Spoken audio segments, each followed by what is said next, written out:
साथियों जय हिंद। आप इस वक्त फैक्टम पर हैं और मैं हूं नौमान जमाल।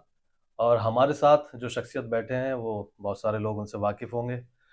श्री रघुराज सिंह यादव जो बिलारी नगर पालिका के अध्यक्ष हैं, पालिका अध्यक्ष हैं, चेयरमैन हैं। और चूंकि ताज़ा मामला है, अभी अभी रघुराज सिंह यादव जी से हम लोग बात इसलिए कर रहे हैं क्योंकि उन्होंने समाजवादी पार्टी छोड़कर भारतीय जनता पार्टी को ज्वाइन किया। चलो साहब, मैं आपसे जानना चाहूंगा कि आखिर कौन सी ऐसी वजूहात रही जिसकी वजह से आपने समाजवादी पार्टी छोड़ी। पहले तो मैं नोमन भाई आपका बहुत बहुत स्वागत करता हूं जो मुझे टाइम दिया। तो मैं पहले बताता चलूं, समाजवादी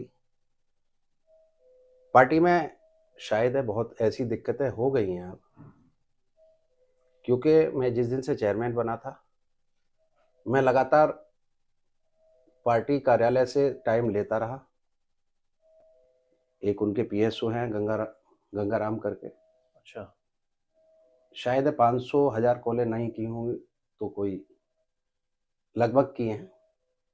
मतलब अखिलेश जी का टाइम मान लीजिए। अखिलेश जी का टाइम नहीं, क्योंकि मैं देखना चाहता था, क्योंकि वहाँ एक जनप्रतिनिधि होने के नाते उसको समय नहीं मिल पाया। एक आम जनता को क्या समय दे पाते होंगे वो।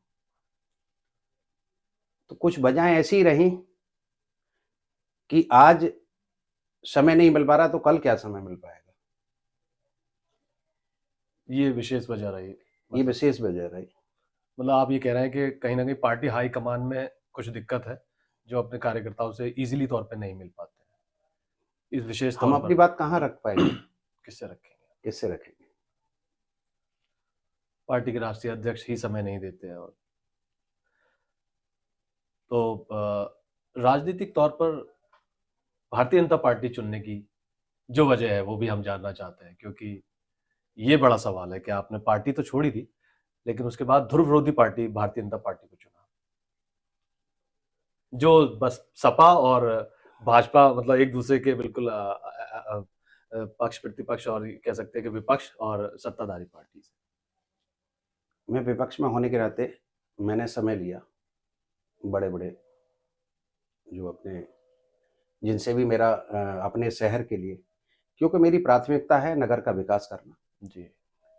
क्योंकि मैं नगर के विकास के लिए चुना गया हूँ और बहुत लोगों की मेरे पे उम्मीदें हैं और मैं नहीं चाहता कि उन उम्मीदों पर मैं खरा ना उतरूं। तो मैं अपने विकास के कार्य लेके बहुत लोगों से मिलने गया जो कि बीजेपी के शीर्ष नेता हैं। उन्होंने मुझे समय भी दिया और काम देने का भी काम किया मुझे। और जब जब समय मांगा मुझे इजीली समय मिल गया अपनी बात रखने का।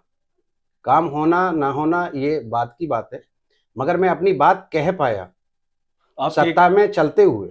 आपकी एक तस्वीर वायरल हुई जिसमें आप योगी आदित्यनाथ जी के साथ बैठे हैं, तो ये हाँ, मुलाकात भी आपकी हुई है उनसे। हाँ, मैंने उसमें समय मांगा था उनसे 15 मिनट का, सत्ता में रहते हुए। तो मुझे 15 मिनट का की जगह 20 मिनट का समय दिया।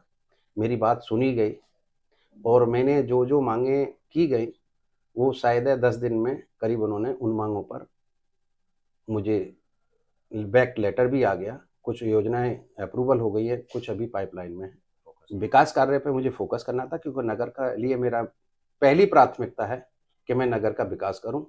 उसी के लिए मुझे चुना गया था, क्योंकि मैं एक समाज सेवी हूं। जहां मेरे समाज का हित होगा मैं वो लड़ाई लड़ूंगा।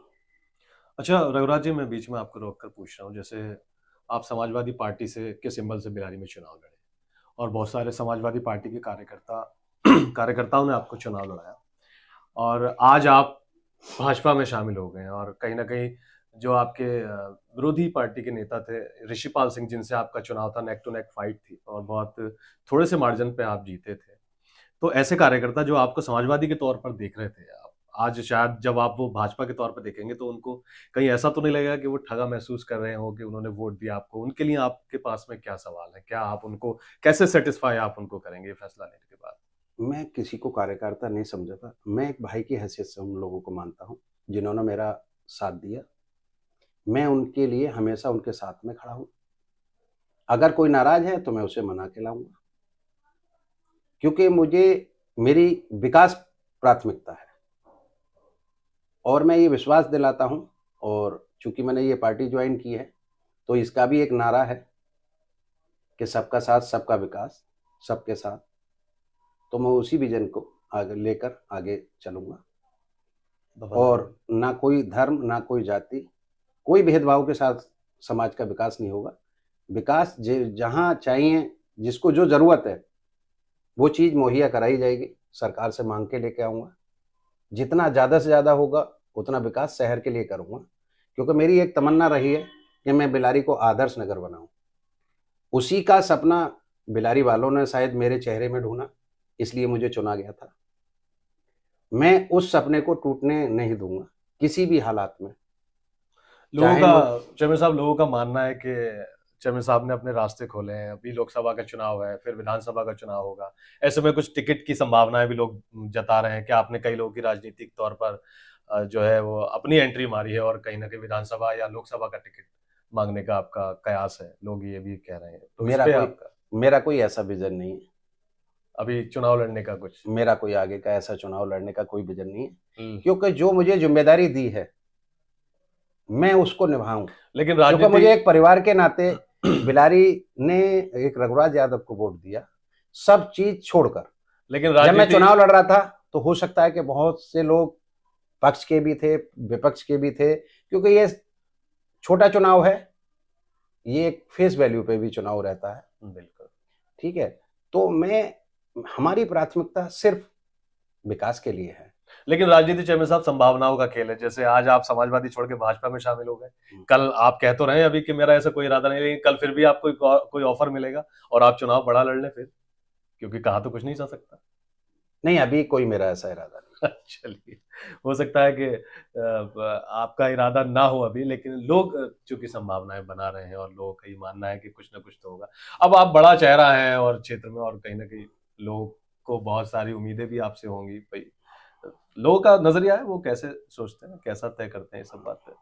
बिलारी विधायक से रिश्तों पर क्या आप कुछ कहेंगे? समाजवादी पार्टी में उन्होंने आपको चुनाव लड़ाया था। हमने आपको पहले ही बता दिया कि सबका साथ सबका विकास। हमारा किसी की भावनाओं को ठेस पहुंचाना नहीं है, क्योंकि एक समाज सेवी के रूप में लोग, जनता मुझे देखती है। तो मैंने पहले भी कह दिया, ना मुझे किसी से गिला है, ना मुझे किसी से शिकवा है। जो नाराज है उसे भी मनाने की कोशिश करेंगे, और जो राजी है वो तो राजी है ही है। तो हमारा विजन सिर्फ ये रहता है कि हम समाज को आगे बढ़ाएं, सामाजिकता का मैसेज दें। हमारा कोई किसी से ऐसा नहीं है, किसी से रिश्ता खराब है। अच्छा चेयरमैन साहब, एक सवाल और ले लेता हूं आपसे। समाजवादी पार्टी की समीकरण हमेशा यादव और मुस्लिम रही है, मेन जो कोर वोट है उसका। ऐसा क्या है कि बहुत सारे यादव जो बड़े चेहरे हैं, खासतौर से आप हैं और भी बहुत सारे लोग हैं, जो समाजवादी पार्टी को लगातार छोड़ रहे हैं और भाजपा का रास्ता इख्तियार कर रहे हैं।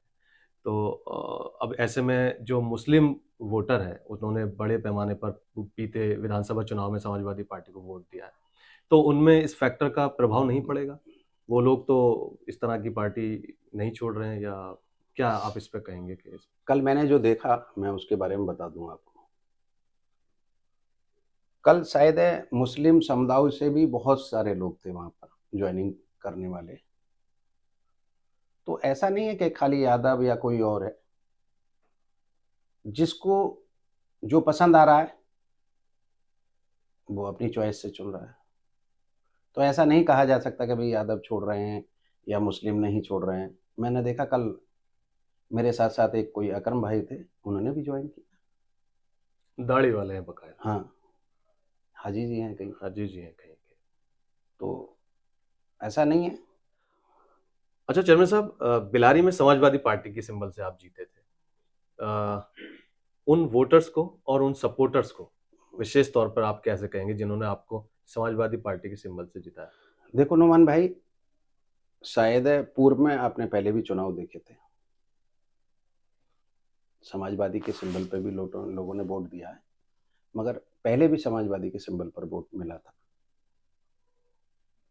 उसकी संख्या और आज की संख्या, क्योंकि कुछ लोगों ने जो मैं समाज सेवी का काम करता हूँ वो मुझे पसंद किया, उसके आधार पर वोट दिया।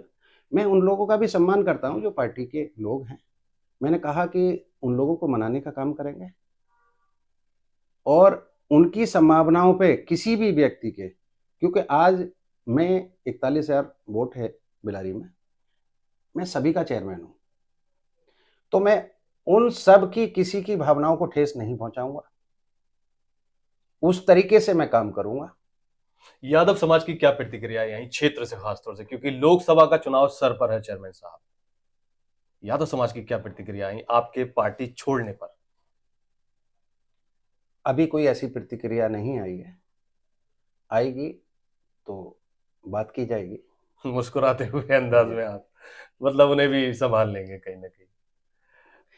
क्योंकि मेरी प्राथमिकता सिर्फ बिलारी का विकास है। बिलारी के विकास पे आपने पूरा फोकस जमा के रखा है, पूरे इंटरव्यू में आपने इस बात पर ही फोकस रहा है और कहीं ना कहीं आपकी क्योंकि जिस प्राथमिकता। चीज के लिए मुझे चुना गया है, लोगों ने मुझ पर विश्वास जताया है, क्योंकि मेरी पहचान सिर्फ मेरा काम है और उसी की वजह से मैं चेयरमैन बना, सिर्फ काम।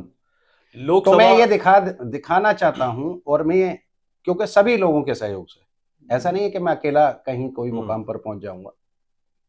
जो मेरे साथी हैं, जो मेरे हमदर्द हैं, मैं तो चाहे वो किसी भी पार्टी से बिलोंग रखते हैं, मैं उन सब का ऐसा महसूस नहीं होगा कि मैं किसी के काम में या किसी के बदले की भावना से या कुछ नहीं, क्योंकि मैं जिस पार्टी में जो जुड़ा हूं, क्योंकि मैं कल तक समाजवादी का वफादार था, आज मुझे जिन्होंने विश्वास जताया है मेरे ऊपर, मुझे पार्टी में लेकर, मैं उन्हें भी विश्वास दिलाना चाहता हूं कि मेरी तरफ से कोई ऐसी गतिविधि नहीं होगी जो उनके कहीं सम्मान को ठेस जाए। मैं सभी के साथ मिलकर नगर के विकास कार्य करने का काम करूंगा, एक अच्छा बेहतर माहौल वो करूंगा। मतलब भविष्य में आप भाजपा के वफादार अब रहेंगे? हाँ, वफादार रहेंगे। अच्छा चेयरमैन साहब, लोकसभा सीट पर भी आपके ज्वाइन होने से बहुत प्रभाव पड़ेगा, चुनाव आ रहा है, ऐसे में आप जाहिर है कि भाजपा के प्रत्याशी के सपोर्ट में खड़े होंगे और बिलारी विधानसभा खासतौर से और संभल लोकसभा में बिलारी विधानसभा बहुत इफेक्ट डालेगी क्योंकि यादव वोट है, तो पूरी समीकरणें आपके ज्वाइन होने से बदल गई। लोकसभा के चुनाव को किस तरह से देखते हैं और कैसे फिर वो सब चीजें बदलेंगी? कल तक आप सपा के खेमे में थे, अब आप भाजपा के खेमे में दिखाई देंगे, यादव चेहरों में बड़ा चेहरा है आप। जो मुझे जिम्मेदारी दी जाएगी उसको मैं बाखूबी से निभाऊंगा, अपनी जिम्मेदारी को निभाएंगे आप। हाँ, जैसे जो पार्टी मुझे जिस लायक समझेगी उस पार्टी को, उस जिम्मेदारी को मैं निभाऊंगा, वफादारी के साथ, ईमानदारी के साथ। भविष्य में चुनाव लड़ने का भी कुछ आप? अभी कोई नहीं, आपका कोई ऐसा कोई नहीं। बिलारी की आवाम के लिए आप क्या संदेश देना चाहेंगे, क्योंकि अब आप नए भाजपा के चेयरमैन हैं? बिलारी के लिए तो बस मेरा यही रहेगा कि उनको एक बिलारी बेहतर बनाने की पूरी कोशिश करूंगा, जितनी भी संभव मुझे, जहां से भी मुझे मदद मिलने की उम्मीद होगी, मैं हर जगह पहले भी जा रहा था और निरंतर जाता रहूंगा। जाते रहेंगे आप। अच्छा चेयरमैन साहब, जैसे अब आप भारतीय जनता पार्टी की सदस्य बने हैं और चूंकि चेयरमैन है तो ये पद तो आपका अपना है ही, जो आपको लोकतांत्रिक रूप से मिला है। क्या पार्टी कोई और भविष्य में जिम्मेदारी दे सकती है आपको? ऐसी कुछ वार्तालाप? नहीं, ऐसा कोई वार्तालाप नहीं हुई है। ऐसी कोई वार्तालाप नहीं। मैं तो साहब जनता का नुमाइंदा हूँ और लोगों के सवाल आपके पास लेकर के आया हूँ, क्योंकि ये सवाल हैं जो लोग जानना चाहते थे और इसी विषय पर मैं आपसे बात भी कर रहा था। और ये ज़रूरी है कि आपकी बात, आपकी टिप्पणी लोगों तक ज़रूर जाए और मुझे यकीन है कि कहीं ना कहीं इन सभी बातों से आप उन सवालों से खासतौर से संतुष्ट होंगे जो मैंने चेयरमैन साहब से पूछे हैं। और अगर आपके भी कोई सवाल हैं तो ज़हनी तौर पर आप अपने कमेंट में अपने ज़रिए बता सकते हैं, बोल सकते हैं। और जहां तक मैंने समझा है, रघुराज सिंह यादव को बहुत ही सरल स्वभाव के आदमी है और कुछ तो मजबूरियां रही होंगी, यूं ही कोई बेवफा नहीं होगा। अगर आप इस बात को समझेंगे तो शायद बहुत सारी चीजें समझ पाएंगे। हमसे बात करने के लिए बहुत बहुत शुक्रिया। सभी के लिए धन्यवाद।